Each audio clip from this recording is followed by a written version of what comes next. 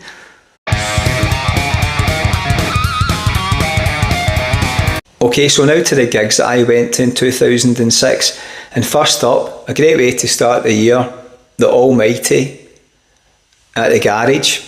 And see these tickets, I've got loads of them from this year, this tiny wee green ticket.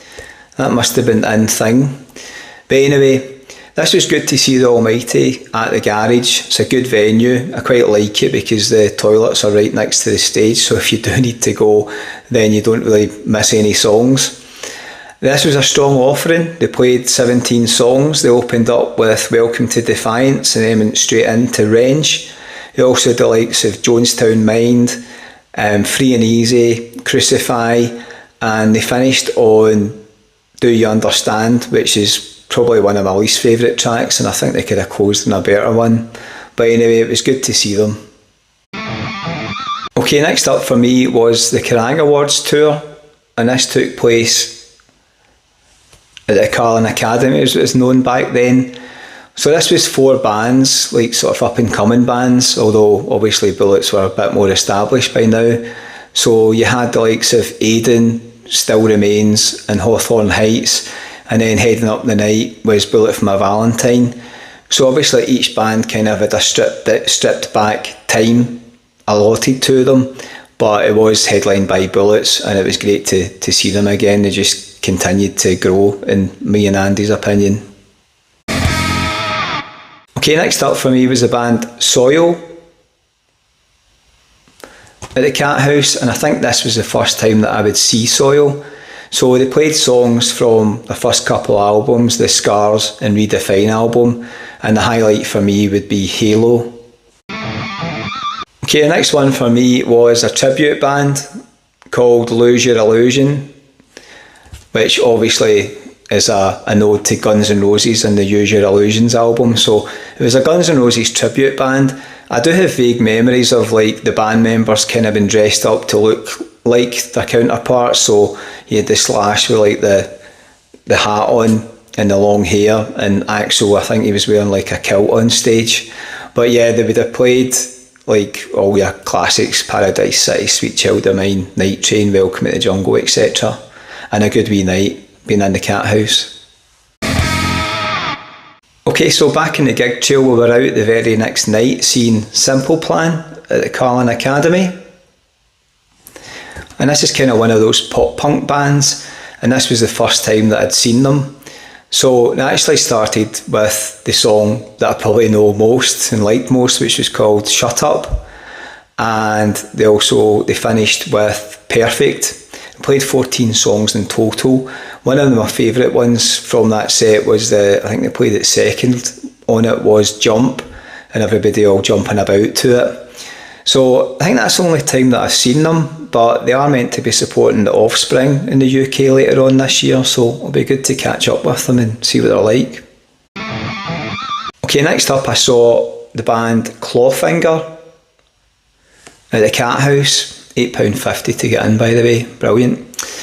So if you're unfamiliar, they're a Swedish rap metal band, and they had sort of some success at the late end of the 1990s, and I bought their album Use Your Brain, which had probably their most famous song, which is Do What I Say. It kind of has like a wee kid on it saying, when I grow up there will be a day when everybody has to do what I say. And then it would come in with a down and out and out, like the heavy music. Anyway, I can't really do it justice, as you'll know by now. But yeah, that was good to see them. As I say, we'd listened to a few of their songs and we were eager to catch them, so that was that. I don't even know if they're in existence now. I had a quick look and I can see the last album is sort of 2007, so yeah, they're maybe not together anymore. Okay, I'm back at the Cat House again for my next one. Seemed to be a lot of gigs at the Cat House, and that was to see, well, this incarnation, it was Ginger and the Sonic Circus. So I'll be honest, I wasn't familiar with a lot of Ginger's solo stuff back then, and he played 17 songs, and I think the only one that I really knew was the last one, which he came out with, and he did 29 Times the Pain. Okay, next I was at the garage, seeing one of my favourite bands called Thursday from New Jersey. My second time seeing them. They actually only played 3 times ever in Glasgow, and I saw them twice. I didn't catch them in 2009, not quite sure why, but anyway. So this was in the City by the Light Divided tour. I just talked about the album in the album section, so I can't find the set list, but I remember I was really into it. Andy was there with me, not so much a fan, but yeah, for me, I remember being hot and sweaty and down near the front, not like I am these days. So you had Atlas Velocity on it, and you also had Understanding in a Car Crash and Division Street and some other ones like that. So yeah, it was a good night for me. I really enjoy the band Thursday and listening to them live. Jeff Rickley, the singer, really puts in a lot of passion into the performances. I don't think he's the best at singing live. I don't think he's got the best vocals, but he more than makes up for that with the passion that he puts into it. Okay, next up for me was The Lost Prophets, and that was at the Carlin Academy. So I was really excited for this one. This was just hot off the heels of the Liberation Transmission album. So they played 14 songs, and obviously it was featuring heavily from the most recent album. They played 7 from that.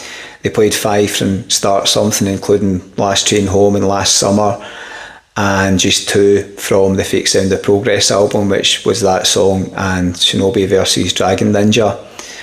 So we got to hear some of the new songs, such as, well, I think they opened up with Everyday Combat, and then you had the sing-along Town Called Hypocrisy. I do remember singing along to that. I'll not do it again. And also, you also had Everybody Screaming and Rooftops. So yeah, I think they finished with Burn Burn from memory. So that was really good. As I say, I think that was probably them at their peak around about this time. Okay, next up for me was probably the standout gig for the year, so probably I should leave this till last, but I'm trying to do it in date order, so here we go. So this was Guns N' Roses, supported by Bullet for My Valentine at the SECC. So I think I'm right in saying this was the first time ever that Guns N' Roses had played in Scotland. Correct me if I'm wrong. So Bullet supported them, and they played, I can't remember how many songs. I'm struggling to find the set list for it, but it was probably about 7 or 8 from The Poison.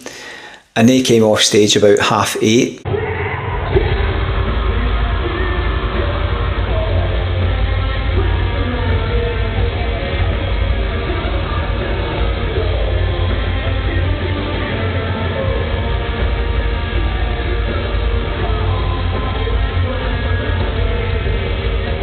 And just remember this being really hot inside the SECC. And I remember looking up at one point thinking it had been dripped on, but it was actually just, the place was so warm that obviously the condensation had gone up to the ceiling, and it's like metal girders that were up there, and it was like dripping down on people. So yeah, it'd been a really hot sunny day. So I remember the moans in the crowd, and I was probably one of them. Like, it had been reported, obviously, that Guns N' Roses had been late for a number of shows. Axl up to his usual antics. So we were left waiting for ages, and I'd read somewhere it was 10:30 before they came on stage, although somebody else says it was 10 o'clock. I do remember thinking, we'll be lucky, to see them playing many songs, because I don't know if there wasn't a curfew back then. We did stay and we watched it. Some people get pissed off and left before Guns N' Roses came on. Like, imagine leaving before they came on, unless they had a train or something to catch. So anyway, first time seeing them, obviously it was really just Axl and Izzy there. There was no Slash or Duff or Matt Sorum. But it was still, nonetheless, it was Guns N' Roses. And I remember Axl coming out on stage and giving it the old, "You know where the fuck you are? You're in the jungle, baby!" Cracks into Welcome to the Jungle, and then straight into It's So Easy. So yeah, everybody was right into it, and you just kind of forgot that Slash and Duff weren't there, because 20 odd years ago Axl's voice was still really, really good. And yeah, they did like 20 songs in total. They had hits like November Rain, Knocking on Heaven Door, where he was giving it, "Alright, now I sing one, then you sing one." I'm not really a huge fan of Knocking on Heaven's Door, but it was good for the audience participation type thing in it. And they ended with Paradise City. But yeah, it was good. So I did manage to find some footage from it. I'll play it here, but if it's not in the final version, then it's because I've got copyrighted or blocked from playing it. So I will leave links in the description so you can check it out. I found them off of some guy's channel. There's 2 songs from memory. I think it's November Rain and Live and Let Die. So yeah, hopefully it'll give you a sort of taste for it. The quality isn't great because this was 20 odd years ago, so mobile phones were only just developing then, but it'll give you a wee flavour for it.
Okay, so I'm back at the cat house again, this time for Buck Cherry.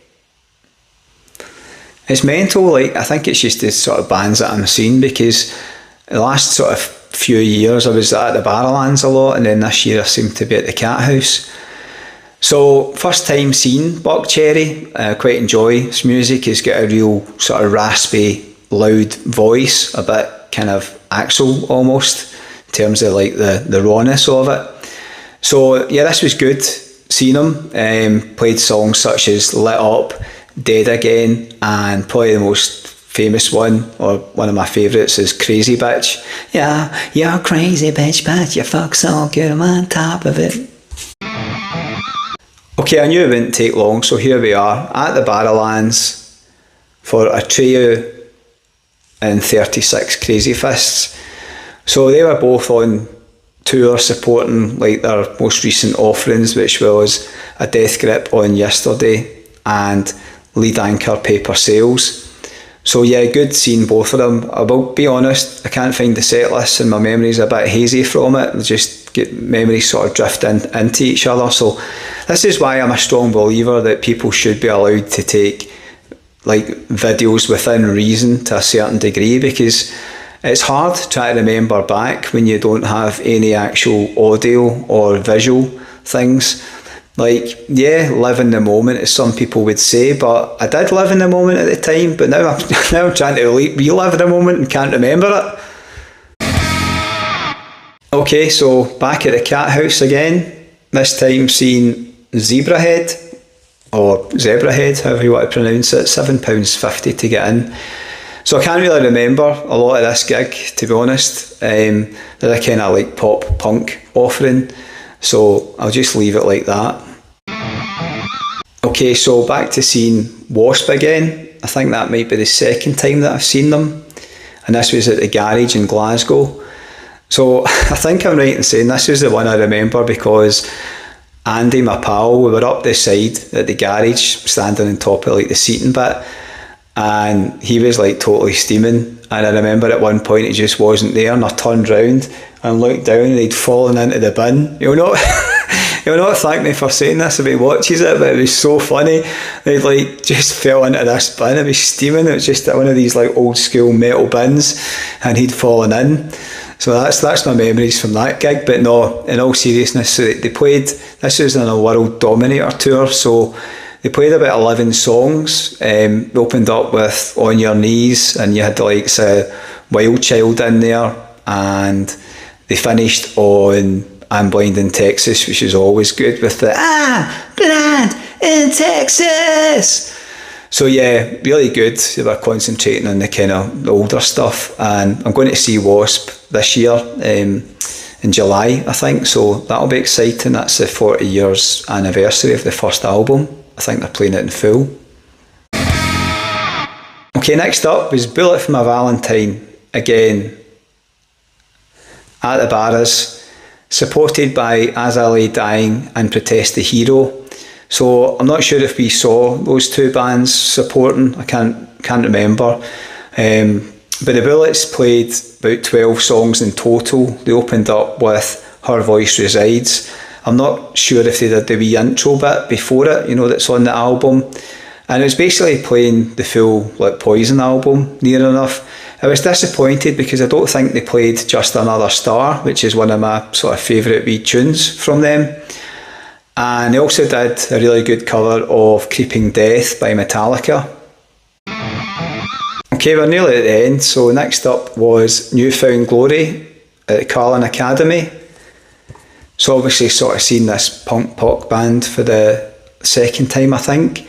They did 21 songs. They opened up with All Downhill From Here, and they closed on probably the most well-known and my favourite track, My Friends Over You. Okay, and closing out the year was The Almighty at the Garage in Glasgow. That was £15, and that was my second time seeing them this year. So in January, at the start of January, they did 17 songs, only did 13 this time, and they opened up, funnily enough, with Do You Understand, which was the one that they closed on at the start of the year. So they covered 5 albums, and they also did a couple of covers. They had a Sex Pistols cover in there, and the Skids cover as well, the Into the Valleys song by them, which was pretty good. And they also had the likes Jonestown Mind was the only one that they played from the Crank album, but you had Full Force Loving Machine in there and Crucify, and yeah, a good way to see out the year. Okay, so in my next Relive the Music video, it will be centred on the year 2007. So in that, I'll be going over albums such as ones by Linkin Park and Velvet Revolver. So if you think you know what they are, then put your answer in the comments below. And I'll also be talking about the gigs I went to, which included the likes of Trivium, Machine Head, Wasp, and also the Foo Fighters at the SECC. So if you're actually at any of these concerts that I mentioned in this video, then let me know in the comments, what are your memories? And also some of the albums I've talked about, if there's other albums I've not mentioned, let me know what stood out for you. If you have enjoyed this content, it would help me out in the algorithm if you could give it a wee thumbs up, and also feel free to share it and subscribe to the channel. So thanks very much for watching, and remember, it's never goodbye, it's just until next time.